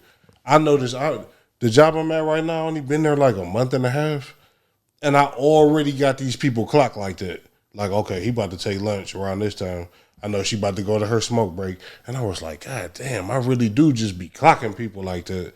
I don't even give a fuck. It's just like, it's a natural thing I do from, I learn people's routines. It almost irritate me. Like, I wish it was more unpredictable people in my life where I could just be surprised by something because I'd be like, God damn, like y'all really just. But is that a bad thing though? I don't even think it's a bad thing. It's just like if you understand me, I'm highly irritable. Dog. I'm like I'm an irritable type of nigga. Paywall James, Paywall James, Paywall James. But I admit this shit. Like no, he don't. when No, it he comes don't. to On Paywall, he will admit this. Yeah. If you see him anywhere else, he will try to ignore you in the sense of not saying that answer. That answer right there, exactly what he just said, he will not say. He'll walk around it. And listen, you know how they get up and walk on the Joe Budden podcast, walk around the table? Yeah. That's how he'll walk around that answer. But around somewhere where he believed that it's not a lot of people watching, he'll say it. Like, yeah, fuck y'all. Y'all annoy the fuck out of me, you bitch ass niggas. And he's like, damn. Like I was talking about the clock in situation. I get to work probably about 15, 20 minutes early. That's my time to just get ready for this bullshit before I clock in. But it's like, it's a manager that don't give a fuck about none of that. He just, I got 10 minutes before I clock in. Yo, hey, we got to do this, we got to do that. No, fuck, I'm not on the clock. I don't give a fuck what you talking about right now. Get the fuck out my, dog, my uniform not on. I'm obviously not in work mode. Why are you talking to me? Because he clocked in already. He clocked in. Yeah, he clocked in. He see, I'm in the smoker section. Yeah, he don't understand that. Goodbye. Please, it's like walk over there. I'm one of them people, but it's like I can't really be me in a work space. So I hold on to this. Like it's it's like I be so pissed off on the inside. Like why the fuck is this nigga in my face right now, dog? Oh, and Jordan just if I react to this shit, they gonna be like, what the fuck is wrong with this nigga? But like really think about it. I'm not on the clock right now. I'm over here in my comfort zone, just chilling. Facts. There's no reason for me to care about this shit right now. I'm not on the clock. I'm not about to do nothing for another 10 minutes. So relax, nigga. I will come find you once I clock in. Facts. I'm gonna say I agree. No, I agree. Cause let me say this. Like now my current job, the one that I work right now, I'm cool with it. Like and they don't really, it's not a big, you know what I mean? Once you clock in, I'm always like 10, 15 minutes early, so it's cool. Like, you know what I mean? Like I'll be chilling and then it'd be like, all right, 5 minutes before I'm supposed to start, I clock in. You know, I'm already kind of prepared. I didn't, you know, got myself together, you know, did my look, and then I'm gonna go straight to work. Like older jobs when I used to be like, bro, don't leave no, like, all right, so I'm gonna give you an example. When I used to work at the bank, right? Bro, back to cuz that observed me at the bank. He started leaving like little notes on my desk about little shit that I was doing. Like, don't leave from behind the counter unless you tell everybody. Like, bro, niggas walk from behind this counter all the time. Go to the bathroom, do little whoopty whoops. You only don't want me to leave because I'm the best thing back here. So since I'm the most efficient and I'm the fastest, you want me to stay here all of my 7, 8, 9 hours or my 6 hours, whatever my shift is. You want me to sit right here the whole entire day while they go do other shit and just fuck off and do nothing. Yeah, that ain't gonna work for me. It's just not gonna work for me. So stop writing me notes. Like, stop doing that. And I asked him, like, I ain't gonna lie. One day we clocked out and I was like, hey, bro, can you just, like, talk to me and stop writing me notes? Like, I feel some type of way about you writing me notes. And he was like, what you mean? I'm like, it just don't feel right with you writing me a note. Like, you could tell me what you need to say to me. Like, I'm old enough to, like, I'm mature enough for you to say it to me. Like, if you got a problem or something. Like, you don't have to write me a note. Like, because I'm just going to ball it up and throw it in the trash. I'm not going to respect the note if you wrote me a note. Like, I believe you should just tell me so I can understand. So maybe I might have a conversation with this, because if I'm going to the bathroom to take a piss or a shit or whatever I got to do in the bathroom because I just came back from lunch, you know what I mean? That ain't got nothing to do with me to say that they not supposed to do their fucking job. Like, they need to catch up. When I was working at the bank, bro, listen. All right, I'll make this note, right? This was my biggest issue, right? SJ, I was seeing. How many people you think come in the bank a day? I'll just give you a rough number. How many people you think could come in the bank a day? And I'm gonna give you the bank. I'm gonna give you the bank. 8 Mile. 8 Mile is the district or the mile. Mm-hmm. Let's just say around Livernois. So that's in between east and west. Like you're the nearest east and west bank. So what do you think the traffic may be around that time? On the average day, let's say like. How many people you think come in and out that bank? 250. 250? Yeah. It's minimum. That's a minimum of 250 people. Mm-hmm. Maximum on the average day, maybe 600-700 people. Right? Nah. Follow your brother. Any day of the week, I'm going to say this again. Any day of the week, I helped from anywhere. You said, how many people again? 250. That's a minimum, right? Mm-hmm. That was my minimum transactions I did a day. So if you think 250 people is a minimum that walk in the bank, I helped every single person that came in your bank. Personally.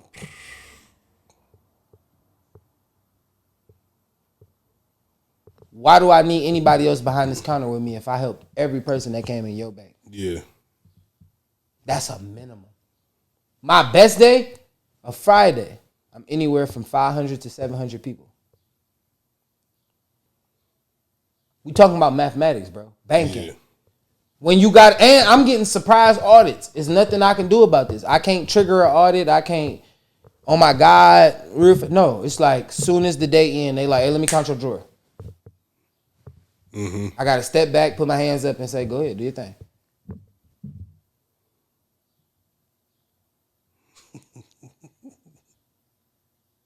But I'm looking at 800 people on a Friday. I got all the change in my drawer. I got all this. I'm helping businesses, all this. I'm doing all the transactions that y'all don't want to do because y'all put all the change in my drawer. So when the grocery store come in or Family Dollar come in and they need change, whose drawer you think they got to go to? So I got $60 in I got $600 in quarters, $700 in dimes, this many dollars in this.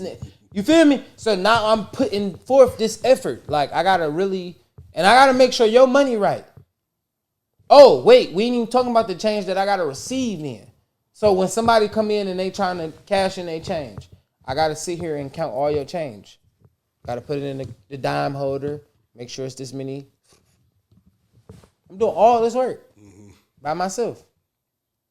Y'all just standing there looking at me. Having a good old conversation with anybody that walk in the bank.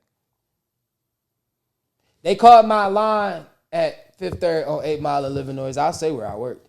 They said, this is the express line. They roped it off to where you can get in the express line and everybody else could go over there if you just was willing to wait.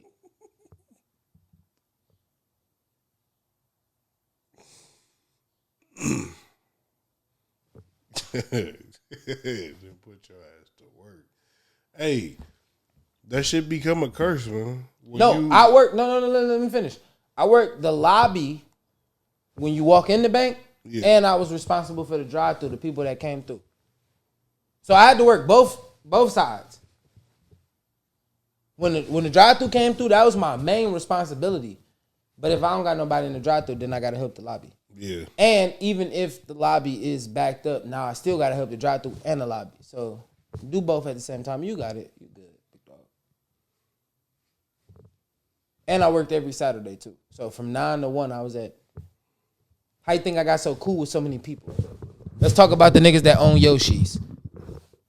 I know him. Like, you know why I know him? Because me and him used to have a conversation about roasting. We used to make jokes about each other in the mid of the bank. My manager used to come out and was like, man, you can't even talk. He used to be like, man, no, chill out. He used to offer me to come do stand-up at, what's the comedy club in Detroit? The one right there on Northwestern Highway and... Punchline. He owned it. Yeah. He used to tell me all the time. He used to be like, bro, come do amateur joint because I think you could be fired doing stand-up. He used to say that all the time. He used to want to put me in. He used to give me comedy. He used to be like, come to the comedy show. Come sit right in the front row. He used to want me to battle with the people that he brought into the comedy show. Literally, right-handed guy. I'll never forget this. And I used to be like, nah, we used to literally have full-fledged roast battles in the middle of the bank. Me and him just going back and forth. Be like, yo, hairline fucked up. I'll be like, bro, you don't even have hair in the middle of your head. Talking about the little bullseye right here. Like, bro, you just missing all that. He's like, I'm still 60. You 13 to 12 or whatever. I used to be like, that's cool. But you know what I mean? Like, we used to have these conversations, but he used to always give me that opportunity. My man's cool. Slide. When Yoshi's first came, he brought us Yoshi's before it ever even hit the streets. Like, niggas didn't even know what it was. Let me get the steak John with the whoop. Yeah. Yum sauce. Yeah. He brought that shit. Like, here y'all go. Try it. Tell me what y'all think. We ate that shit. I'm like, damn, this shit slapping. I took the whole Young Homie podcast to that bitch. Like, nigga, we going right here. I know where it's at, nigga. We going. Hey, my man's the owner. He was in there. I'm like, yo. He like, got you. Shit, the one on Plymouth I used to love when they first popped up over there. But they done been through so many different crews and all that other stuff. It ain't the same no more. Be like that. Not gonna lie to you. You had to catch it when they first opened up. We used to be there 3 times a day, dog. No, for real. And I hate it because Pop went on the pod and said that Yoshi's was the worst play. I said, my nigga, first of all, you lying. Nigga, we did a whole episode where we went to Yoshi's and your ass was right there and the shit was fire and you said it was fire. Like, I don't like that. Like, you just, yeah, all right, I don't like that. All right, last topic. I think, yeah, last topic. What you think separates you in this podcast space? What separates me? What you think separate us? Because I hate saying you or me because we're really a team. Yeah. So what separates us? What do you think separates us in this podcast space? I think what separates us from, I watch a lot of podcasts, man. I've been watching podcasts for years. I think a good 80% of podcasts is so produced, it's not even enjoyable. Like, they not authentic. You know, it's orchestrated a lot of times what they doing. It's like, I get the pre-plot, the pre-pod and the pre-plan and all that stuff, trying to have your topics in order and all that kind of stuff. But what you get from the people is so fake. That's what I don't. It make it hard for me to enjoy podcasts. That's why I used to have a long list of podcasts that I was fucking with, like, weekly. Now, it's probably what do you consider a podcast? That's the real question. If we doing this, let's just consider what do you consider a podcast? I consider a podcast a private broadcast. It's like an evolution of the radio without all the commercial breaks. Two podcasts besides Joe Budden, because I know you can go with Joe. One of my favorite ones, they don't do it no more, but it used to be His and Hers with Michael Smith and Jamel Hill. The sports that pod. was sports pod. But the podcast was different. No, I get it. That's what I'm saying. Like, sports pod. podcast. That was one of the best podcasts I ever got to listen to, dog, because it was like, this is like, if you want to understand American black culture, this is a great podcast to listen to. And you getting it from both sides. It's like, it's safe enough for white people to just like peek in. Like, I want to be invited to the cookout. I can't really be there, so this is my entryway. All right, one more.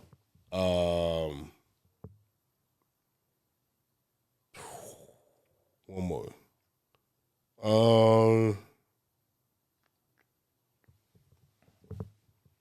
I have 0. You said 0? Besides Joe, I have 0. Nothing that you can add to that? Nope. Well, shit, the one I just gave you ain't even a podcast no more. Reason being is because... no, I'll let you think. Go ahead. It was a mess, but I like that. Man, they done broke up. Everybody broke up, dog. That's the problem. I'm gonna say Rory and Maul. What's the one? Nah, I don't fuck with them like that. Not outside of. It took me a long time to go back to listening to Joe after they broke up because I was like, man, this is some fuck shit right here. Joe, you a hoe ass nigga. I ain't gonna lie. I agree with Joe. I'm not gonna lie to you. I was more with Joe in that situation. I understand than him I was more with. now. Like in the moment, I understood him more in the Joe moment. and Corey Holcomb, like y'all some bitch ass niggas. No. Let me explain. We can have this argument or this debate. I agree with more of Corey Holcomb and Joe at that time than I agree with the field. Yeah. The reason being as you asked me this question on the last Patreon, what about being a leader, right? Yeah. Well, being a leader is I pay you. If me and you had this debate, SJ, I pay you for what you do. I don't need you to think about what you already agreed to. Mm-hmm. If you agreed to this, take what you agreed to. Whatever I go do outside of what me and your agreement is, that's my business. I understand that though. But at that time, I understood that because. But they was trying to make it seem like we all partners. But listen, even if you go with that aspect, we are all partners, right? But I brought the major partnerships to this podcast. Yeah. You ain't the name. And invested out of his pocket and all that other stuff. You're not the name. Yeah. Even if it's named, I'll name this podcast later. Spotify only showed up because of who? Joe. So I get it. Hello, we hear you. But without Joe, Roy, Maul, y'all not getting that light. You're not getting that space. Mm-hmm. You niggas got to start from the ground up. And that ground up look different for y'all. Y'all only got the light y'all got because y'all came from where y'all came from. That's why it was easy for y'all to go start another business and people go follow y'all because it was people that already bought into y'all character and they wanted to hear what y'all had to say. The first few episodes that y'all had was doing what? Talking about Joe. Yeah. It wasn't about y'all didn't go on with the pod. Y'all didn't go on just podding. No, y'all addressed what Joe said in his podcast, his recent episode. Y'all started from a reaction show, just reacting to what they had going on over there. And then y'all made a podcast. And then y'all started going differently. Yes, Joe say he want to bring back Rory all the time, but obviously he good with what he got. Because if that was the case, he would have brought Rory back. I just feel like that's just my personal opinion. You feel me? When you go to Corey Holcomb, I feel like a lot of people just don't understand his dialogue when it comes to content. You know what I mean? Like, Corey Holcomb will say some shit that'll make people be like, do I stand with this or am I supposed to run from it? Yeah. You know what I'm saying? So it's like, yeah, if you with me, nigga, you with me. If you not, let that be known too. Yeah. You feel me? Because I don't know how to address y'all niggas. See, Craig, you know Craig on this show? Mm-hmm. Craig Facts, his podcast, not what it is today. What it was before the original cast broke up. It was like 7 niggas in the room. But that podcast was like, before they broke up, that podcast was doing better than 5150. Like, they was having, it was like real nigga conversations. This is even better than the barbershop, dog. And you got people that actually know what they talking about, and they funny. Like, it was like, I like their dynamic. That was one of my favorite podcasts. But people can't figure out how to keep it together longer than a year. It's like everybody ego get involved, or it's about the money. It's always something that break up a good thing, dog. Why can't y'all figure this out? And I know y'all see me wiping my eyes. Listen, it's just something in my eyes. Don't feel like that. It's just something in my eyes. But I'm gonna tell you why. Ego. Again. Yeah. Bring that back to ego. But I'm also say it's people watching the internet. I think a lot of people don't understand when I say about watching the internet. Like, you think because the pod hit a certain point or you getting a lot of interaction or engagement on what you're doing, you believe that you're the reason. Like, you believe that. Okay, you know what I mean? So, like, that's like, and I don't know shit, but you know I fuck with you. Like, for real. So it's like my Eminem rant, right, on TikTok. Every time it went up another 10,000 views, what did I do? I sent it to you. right? But what are you doing in that video? Sitting here. Nothing really. Yeah. But you're in the video. Yeah, See what I'm saying? Mostly got out the way for that rant, yeah. But you're in the video. Yeah. People see your reaction. People see what you, like, they see you looking like, oh, shit, he about to say something crazy. And it's like, that is the concept of the whole situation. It's like, yeah, he about to say something crazy. But reality, I kind of agree with him. Yeah. You get what I'm saying? So it's like, you kind of agree, and then the comments start arguing, and then the people start watching, because then they like, wait, what'd he say?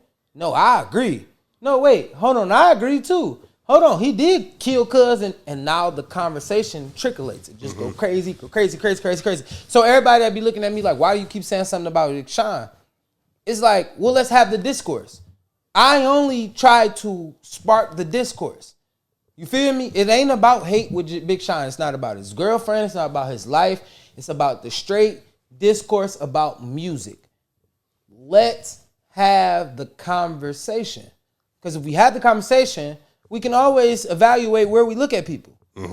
Where do you see this guy in the ranks of the impact of Detroit?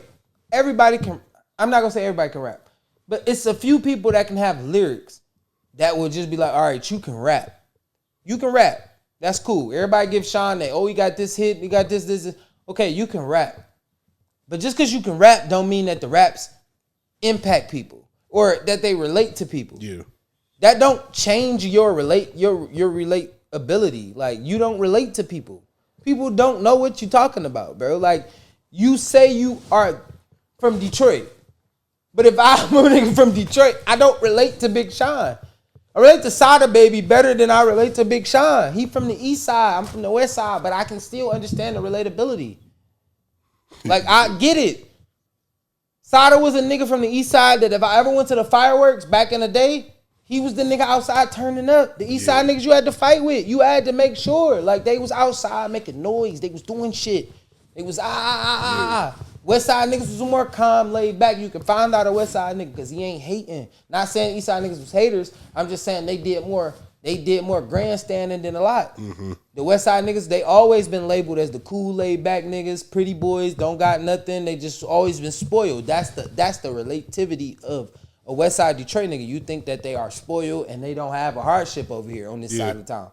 Even though you come from the east side, that's why most women think that, oh, east side niggas are more friendlier. No, they don't have nothing over there.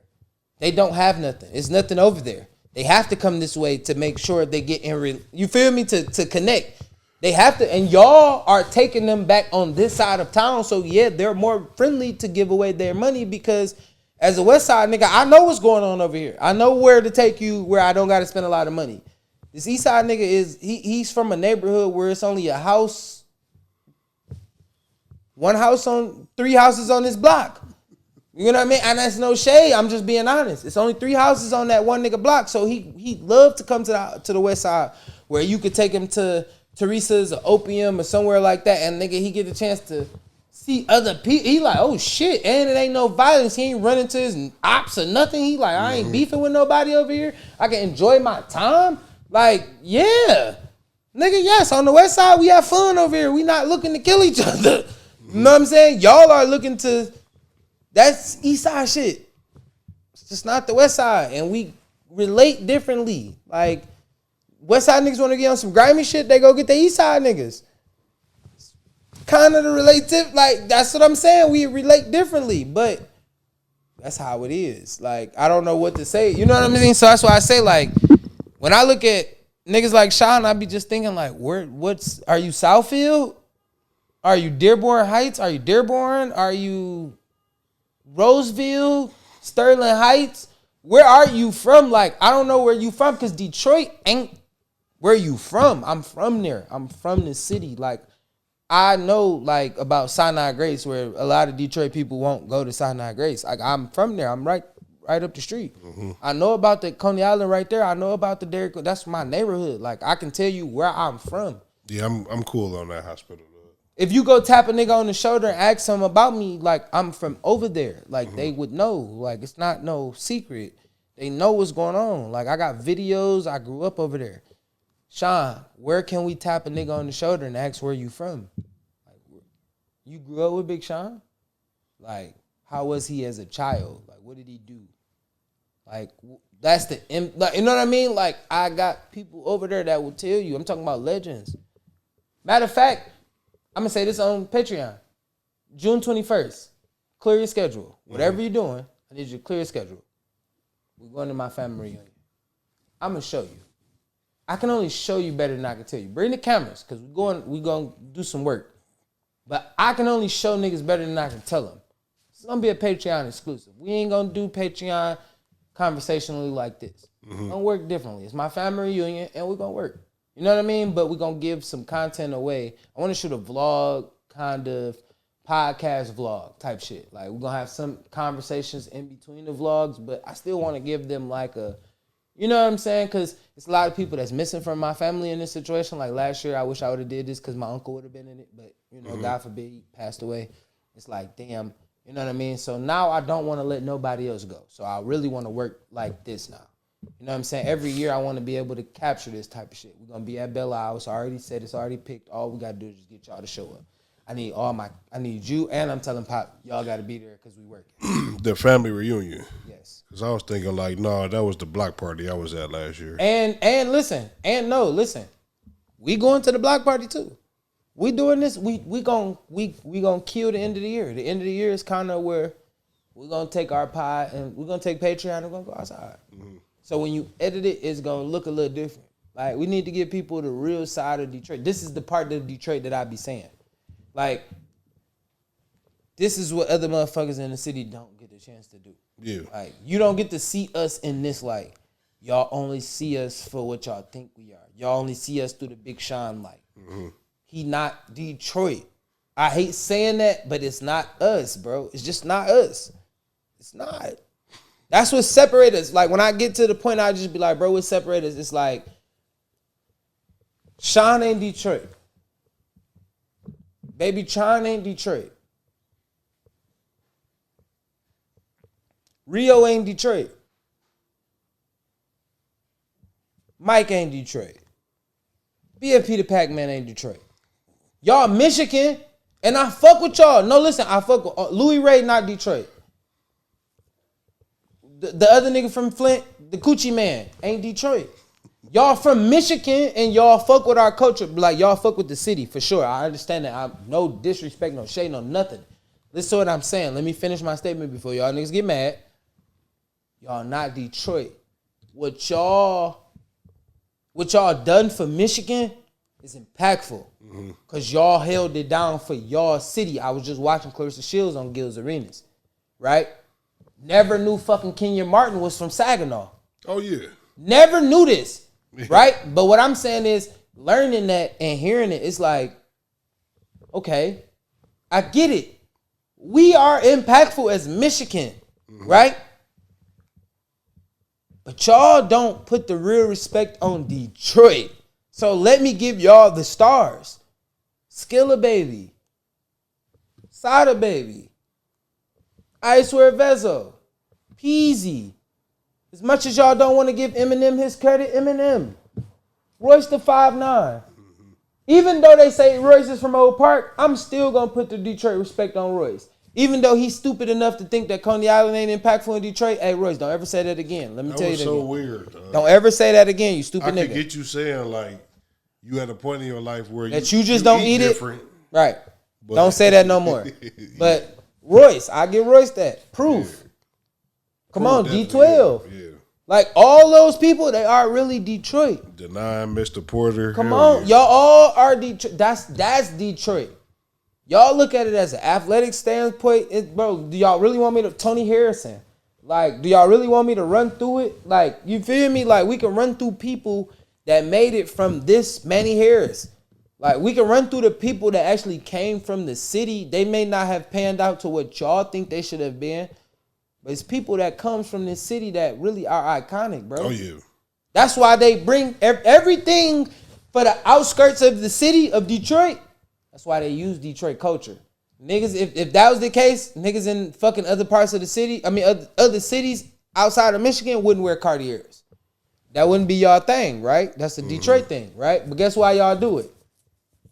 Because you got to come through Detroit. They know it's fly, man. No, you got to come through Detroit. You don't get accept, bro. Nobody like Rio if Detroit don't accept him. Let's be honest. Like, Peasy brought them to the city. So you got to be accept Babyface Ray. I still don't like the little short nigga from their group, the little 4-2 nigga.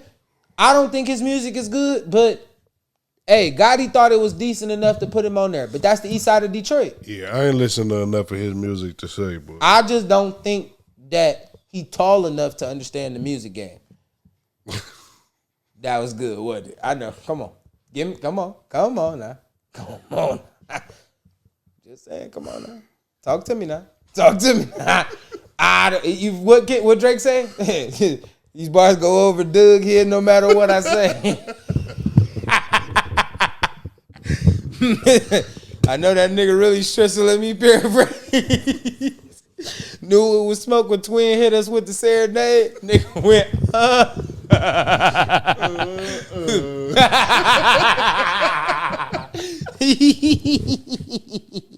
All right, let's leave Doug alone. Nah, for real. Salute. You whatever. You more Detroit than Sean. I promise you. You more Detroit than Sean, Doug. I'll give you that credit. Look at my hands. Hey, up. Look. You're more Detroit than Sean. For real. No cap. I give you that. But yeah, I don't know, bro. I'm just saying, bro. I hate that nigga, bro. I don't hate Sean. I just don't like that people base it off of his mainstream success. That's not Detroit though. I think Blade is the best Detroit artist that ever was, besides Eminem. Top 5, Blade got to be number 2. I can't really argue with that. I think we will have a lot of arguments with Blade being number 2. So much impact in the city. Come on, that really, he like a Detroit Pac. Like, he didn't really get to live out his whole career, but it was impactful that time he was here.